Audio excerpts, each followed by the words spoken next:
Welcome to The Explainer. Today, we're diving into a really profound Buddhist concept, one that gives us a completely new way to look at our minds, our bodies, and, well, what we even mean when we use the word self.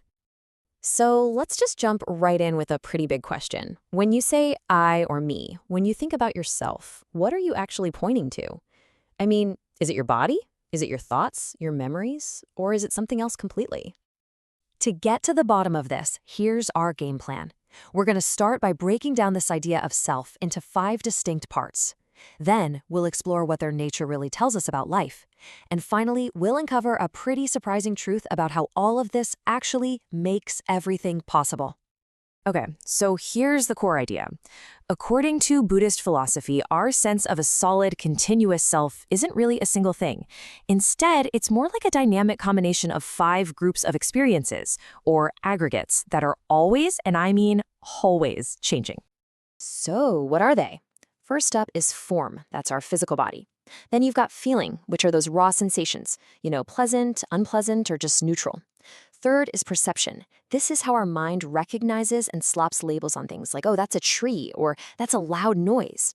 Fourth, we have formations. This one's a bit tricky, but it covers all our mental habits, our intentions, our impulses, like that sudden urge to check your phone.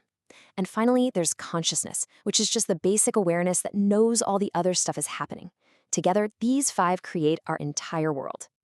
What's so fascinating is how this framework breaks down even the part of us that feels the most solid, our body. The first aggregate, form, isn't just one thing. It's seen as a composite of these elements. Earth for the solid bits like bones and muscles, water for all the fluids, fire for our body heat and metabolism, and wind for all the movement like our breath and circulation. So that's the body, and the other 4 aggregates? Well, they cover the whole shebang of our mental life, from the simple feeling of the sun on your skin, to recognizing an old friend's face, to the intention to get up and grab a coffee, and the very awareness of it all. It's all captured in there.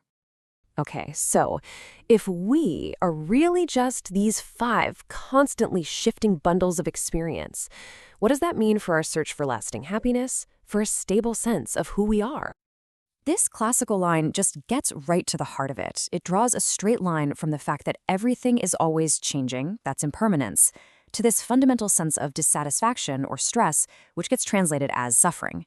And from that feeling of suffering, we can start to see that maybe there isn't a permanent, fixed self in the driver's seat after all. And this just brings it right down to earth with something we've all felt, right? You think sitting is comfortable, but sit there long enough and it becomes uncomfortable. Lying down feels great until you've been doing that for too long. The point is, even these simple physical acts show us this underlying instability. Nothing stays satisfying forever. And here's where we see the core conflict. Our minds are just wired to want permanence, to want control. We want to stay healthy and young forever, and we want things to go our way. But reality is constantly changing, and it really doesn't care about our plans. That gap between what we want and what is, well, that's where so much of our stress comes from. This whole line of thinking leads us to one of the most mind-bending insights in this whole tradition, the ability to look directly at these 5 aggregates and see that they are, in a very specific and profound way, empty. Now, as this famous line from the Heart Sutra explains, this isn't a pessimistic idea. It's actually the key to freedom. Understanding this emptiness is what frees a person from all the suffering that comes from trying to hold on to things that are, by their very nature, impossible to hold on to. But wait, what does empty even mean? Because this is where everybody gets tripped up.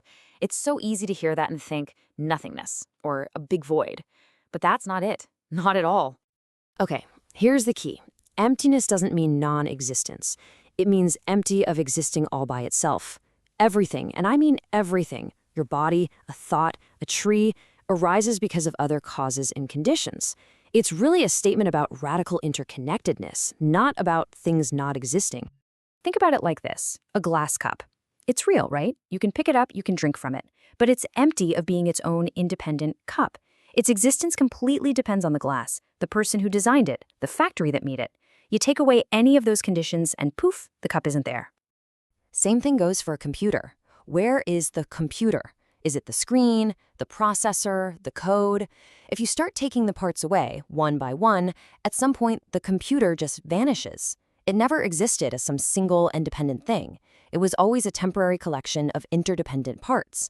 And the radical idea here is, so are we. And this is where it all flips around and becomes incredibly empowering.